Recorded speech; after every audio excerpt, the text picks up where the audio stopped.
محترم سامعین و ناظرین، آج ہم مسلم یونیورسٹی علی گڑھ میں موجود ہیں اور آپ کو بتائیں گے مسلم یونیورسٹی کی ہسٹری کے بارے میں۔ آج یہاں 11th کا یعنی 11ویں کلاس کا انٹرنس ایگزام تھا۔ لوگ دور دور سے اپنی سواریوں میں، کوئی گاڑیوں میں، کوئی موٹر سائیکلوں پر، کوئی اسکوٹی میں ایگزام دینے کے لیے آیا ہوا ہے، اور یہاں جو چہل پہل آپ کو یہ نظر آ رہی ہے، یہ سر ضیاء الدین ہال ہے۔ اس میں بھی ایگزامینیشن سینٹر لگا ہوا ہے۔ لوگ یہاں اپنے بچوں کا انتظار کر رہے ہیں، ان کے بچے ایگزام دے رہے ہیں۔ چاروں طرف یہی چہل پہل ہے۔ کیا آپ کو پتہ ہے کہ اس یونیورسٹی میں ایڈمیشن کے لیے ہزاروں بچے فارم بھرتے ہیں، لیکن بہت ہی کم بچوں کا نام آتا ہے، چونکہ سیٹیں بہت ہی لیمیٹڈ ہوتی ہیں۔ آپ کو سامنے جو یہ گیٹ نظر آ رہا ہے، یہ یونیورسٹی کے ایک اسکول کا گیٹ ہے۔ اس کے اندر بھی ایگزامینیشن سینٹر لگا ہوا ہے۔ لوگ یہاں بھی اپنے بچوں کا انتظار کر رہے ہیں۔ ہم ساتھ ساتھ میں آپ کو مسلم یونیورسٹی علی گڑھ کی ہسٹری کے بارے میں بھی بتاتے رہیں گے، اور جو بلڈنگز وغیرہ سامنے آئیں گی ان کے بارے میں بھی ہلکا پھلکا انٹروڈکشن دیں گے۔ علی گڑھ مسلم یونیورسٹی صرف اپنی تعلیم کی وجہ سے نہیں، بلکہ اپنی اسلامی اقدار، تہذیب و ثقافت اور کلچر اور اپنی عمدہ روایت کی وجہ سے ساری دنیا میں مشہور ہے، ممتاز ہے۔ اور یہ حقیقت ہے کہ سر سید احمد خان نے اس یونیورسٹی کو بنا کر ہندوستان کے مسلمانوں پر بہت بڑا احسان کیا تھا۔ یہاں کے پڑھے ہوئے لوگ ساری دنیا میں موجود ہیں، بلکہ تمام شہروں میں موجود ہیں۔ آپ کو سامنے جو یہ گیٹ نظر آ رہا ہے، اس گیٹ کا نام سینچری گیٹ ہے۔ ابھی جو گیٹ آپ کو نظر آئے گا، یہ گیٹ سینچری گیٹ ہے۔ یوں تو مسلم یونیورسٹی علی گڑھ کو 150 سال کے قریب ہو گئے ہیں، لیکن 100 سالہ جلسے کی یادگار میں اس گیٹ کو بنایا گیا تھا۔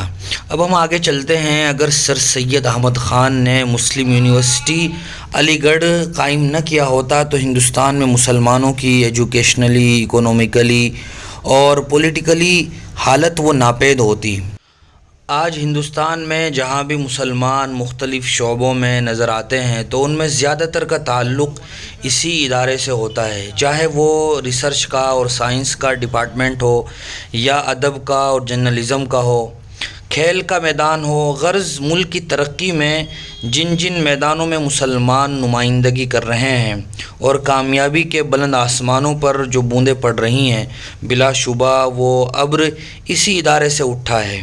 سر سید زندگی کے ہر شعبے میں مسلمانوں کی بربادی اور زوال سے، تباہی سے بہت فکر مند رہتے تھے، اور اسی فکر مندی اور پریشانی نے ان کو مسلمانوں کی ترقی کے لیے پریکٹیکلی عملی جد و جہد شروع کرنے کا حوصلہ دیا۔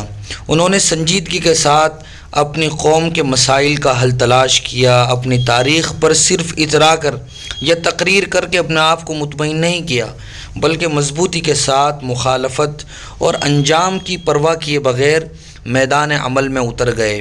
آج ملک میں مسلمانوں کے حالات کیا ہیں، وہ کسی بھی عقل مند اور باشعور شخصیت سے پوشیدہ نہیں ہیں۔ ساتھ ساتھ آپ کو ہم یہ بھی بتاتے چلیں کہ جگہ جگہ یہ جو کیمپ لگے ہوئے ہیں، کوئی پانی پلا رہا ہے، کوئی شربت پلا رہا ہے، یہ آنے والے بچوں کا اکرام ہے۔ اور چونکہ گرمی بھی بہت سخت ہے، لہذا بہت اچھا انتظام تھا۔ آپ یہ جو فیکلٹی کا بورڈ دیکھ رہے ہیں، یہ دینیات فیکلٹی ہے، اس میں اسلامی سبجیکٹ سے متعلق پڑھائی ہوتی ہے۔ اب ہم آگے چلتے ہیں۔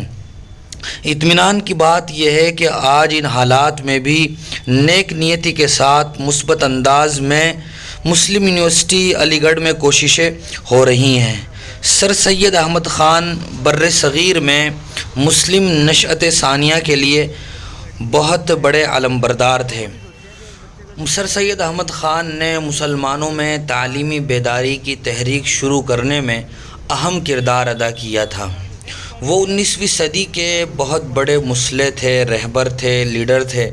انہوں نے ہندوستانی مسلمانوں کو جمود سے نکالنے اور انہیں باعزت قوم بنانے کے لیے سخت عملی جد و جہد کی۔ یہ جو بلڈنگ آپ کو سامنے نظر آ رہی ہے، یہ مولانا آزاد لائبریری ہے۔ یہ لائبریری بھی بہت ہی شاندار ہے۔ اس کے اندر مولانا آزاد رحمۃ اللہ علیہ سے جڑی ہوئی بہت ساری یادگاریں رکھی ہوئی ہیں. ان کے کپڑے کیسے تھے، وہ کیسے رہتے تھے، ان سے جڑے ہوئے جو سامان ہیں وہ بھی اس لائبریری میں محفوظ ہیں. دیکھنے والوں کے لیے اس میں بہت کچھ ہے. سر سید احمد خان ایک زبردست مفکر تھے، بلند خیال رائٹر اور مصنف تھے. سر سید نے مسلمانوں کی اصلاح اور ترقی کا بیڑا اس وقت اٹھایا جب زمین مسلمانوں پر تنگ تھی اور انگریز مسلمانوں کے خون کے پیاسے ہو رہے تھے. وہ توپوں سے اڑائے جاتے تھے، سولی پر لٹکائے جاتے تھے، کالے پانی بھیجے جاتے تھے، ان کے گھروں کی اینٹ سے اینٹ بجا دی گئی تھی. آپ یہ جو سامنے بلڈنگ دیکھ رہے ہیں، جو یونیورسٹی کے نائب شیخ الجامعہ ہوتے ہیں، یہ ان کا گھر ہے جو ان کو سرکاری کی طرف سے یونیورسٹی کے اندر دیا جاتا ہے. اسی طرح آپ کو جو یہ سامنے گیٹ نظر آ رہا ہے، یہ بھی یہاں کے وائس چانسلر کا اور شیخ الجامعہ کا مکان ہے، اور یہ انہی کا بنگلہ ہے جو ان کو سرکاری طور پر رہائش کے لیے یونیورسٹی کے اندر دیا جاتا ہے. مسلمانوں کی حالت بہت خراب تھی. مسلمانوں کی جائیدادیں ضبط کر لی گئی تھی، نوکریوں کے دروازے مسلمانوں پر بند تھے اور کھانے کمانے کے تمام راستے ختم ہو چکے تھے.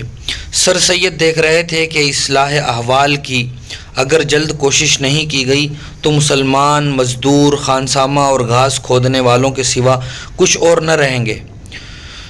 موجودہ وقت میں بھی ملک کی یہی صورتحال ہے. مسلم نوجوانوں کو جھوٹے الزاموں میں جیل میں ڈالا جا رہا ہے، مسلمانوں کے گھروں پر بلڈوزر چلایا جا رہا ہے، مسلمانوں کی عبادت گاہوں اور تعلیمی اداروں جو ایجوکیشن سینٹر ہیں ان پر حملہ کیا جا رہا ہے.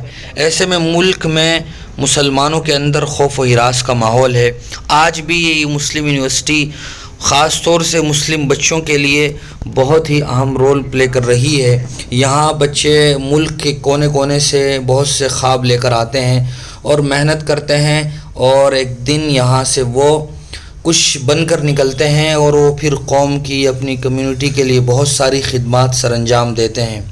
اور یہ بات بھی قابل ذکر ہے کہ سر سید نے محسوس کر لیا تھا کہ اونچے اور درمیانہ طبقوں کے تباہ حال مسلمان جب تک باپ دادا کے کارناموں پر شیخی بھگارتے رہیں گے اور ہر ملت کے لیے کام کرنے والوں کی صرف تنقید کرتے رہیں گے، اس وقت تک وہ ذلیل و خوار ہوتے رہیں گے.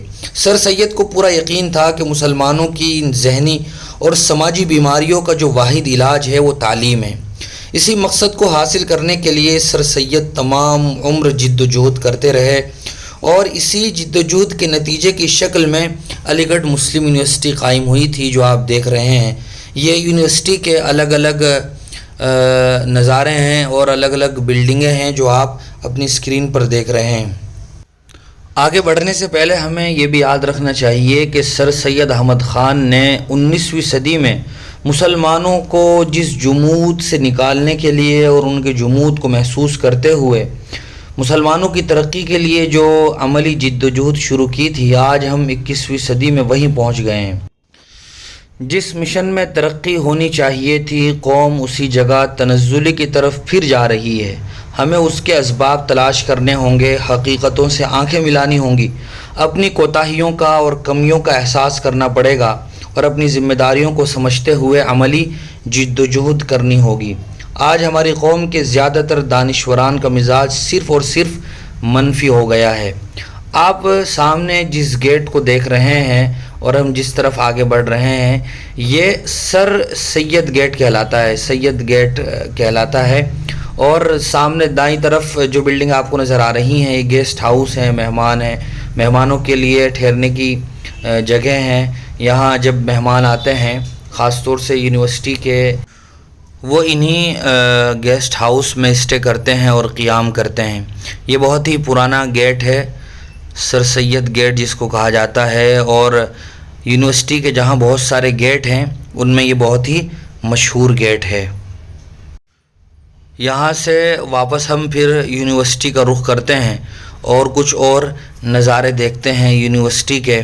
بہت ہی خوبصورت چمن ہیں یونیورسٹی کے اندر، خوبصورت باغات ہیں، بہت ہی درخت لگائے ہوئے ہیں. اور آپ یہ جملہ دیکھیں جو لکھا ہوا ہے اطلب العلم من المہد الی اللحد، یہ گیٹ پر لکھا ہوا جملہ ہے. اس کا مطلب یہ ہوتا ہے کہ تم علم حاصل کرو، ایجوکیشن حاصل کرو اپنے بچپن کے جھولے سے لے کر قبر میں جانے تک. اطلب العلم من المہد الی اللحد. یا آپ پھر سے گیسٹ ہاؤس کی عمارتیں دیکھ سکتے ہیں، کتنا خوبصورت نظارہ ہے، ہر طرف ہریالی ہے اور گرینری کا پورا اہتمام کیا گیا ہے یونیورسٹی کے اندر. سر سید کا یہ خواب تھا اور ان کا یہ کہنا تھا کہ میں چاہتا ہوں قوم کے نوجوانوں کے ایک ہاتھ میں فلسفہ ہو، سائنس ہو، دوسرے ہاتھ میں قرآن اور پیشانی پر لا الہ الا اللہ کا تاج ہو.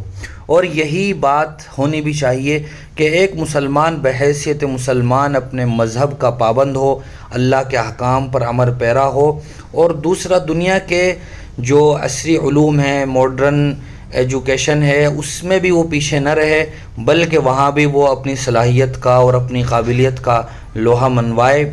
آپ مسلم یونیورسٹی علی گڑھ ہو یا یہ کہ جامعہ ملیہ اسلامیہ ہو، اس کے علاوہ دیگر مسلم تعلیمی ادارے ہوں، ان سب کا کوشش کا محور یہی ہونا چاہیے کہ ہم کسی بھی لحاظ سے پیچھے نہ رہیں.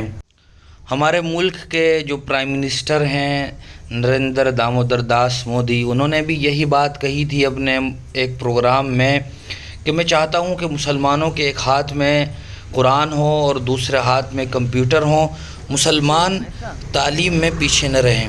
ہمیں بھی یہ عہد کرنا چاہیے کہ ہم ماضی کی کوتاہیوں کو درکنار کر کے اپنے برائٹ فیوچر کے لیے اور تابناک مستقبل کی تعمیر کے لیے محنت کریں اور کوشش کریں، اور 21ویں صدی میں ایک بار پھر مسلمان اپنے کھوئے ہوئے وقار کو بحال کرنے کے لیے پریکٹیکلی محنت کریں اور اپنے ذاتی اختلافات کی زنجیروں سے اپنے آپ کو آزاد کرتے ہوئے صحیح معنی میں سر سید کے جانشین بنیں. یہی قوم کے اس مسیحا کو سچا خراج عقیدت ہوگا. آپ یہ عمارت دیکھیے، بہت ہی خوبصورت عمارت ہے. یہ یونین ہال ہے یونیورسٹی کا.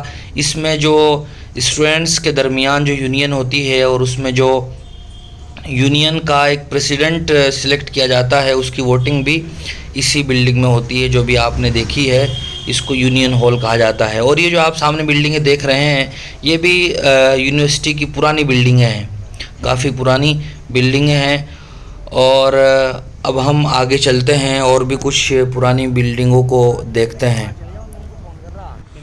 حضور اکرم صلی اللہ علیہ وسلم نے بھی ارشاد فرمایا تھا الحکمت ضالۃ المؤمن حیث وجدها فهو احق بها، کہ حکمت علم یہ مومن کا گمشدہ سرمایہ ہے، اسے وہ جہاں بھی ملے لے لینا چاہیے. وہ یونیورسٹی میں ملے، مدرسے میں ملے، اسکول میں ملے.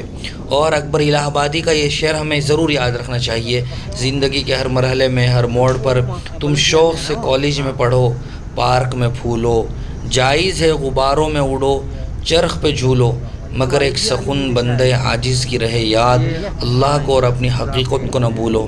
یونیورسٹی میں رہتے ہوئے بھی ہمیں اپنی دینی تعلیم سے روگردانی نہیں کرنی چاہیے. یہ نہ ہو کہ ہم ایک طرف تو انگریزوں کے استاد بن جائیں اور دوسری طرف ہم اپنی دین کی، اسلام کی بنیادی مذہبی تعلیمات سے بھی ناواقف ہوں. یہ بڑی ہی بدنصیبی کی بات ہوگی. ہم دونوں ہی میدانوں کے شہسوار ہوں اور ہم دنیا پر اپنی صلاحیت کا اور قابلیت کی ایسی ایک چھاپ چھوڑ جائیں جو آنے والی نسلوں کو بھی یاد رہے اور لوگ آپ کو آئیڈیل بنائیں، اپنا نمونہ بنائیں. یہ بھی یونیورسٹی کی ایک بہت ہی پرانی بلڈنگ ہے، آپ دیکھ سکتے ہیں. بہت ہی خوبصورت طرز تعمیر بھی ہے اور بہت ہی دلکش نظارہ ہے. یہ خوبصورت گیٹ ہے اس بلڈنگ کا. بس یہیں ہم اپنی ویڈیو کا اینڈ کرتے ہیں اور سر سید کو ہم خراج عقیدت پیش کرتے ہیں اور انہیں سلام پیش کرتے ہیں کہ انہوں نے یہ ادارہ قائم کر کے ہم مسلمانوں پر بہت بڑا احسان کیا ہے. اگر یہ نہ ہوتا تو نہ جانے مسلمان قوم کے بچے کہاں بھٹک رہے ہوتے. آپ سے درخواست ہے کہ آپ ہمارے چینل کو ضرور سبسکرائب کریں اور ویڈیو کو ضرور لائک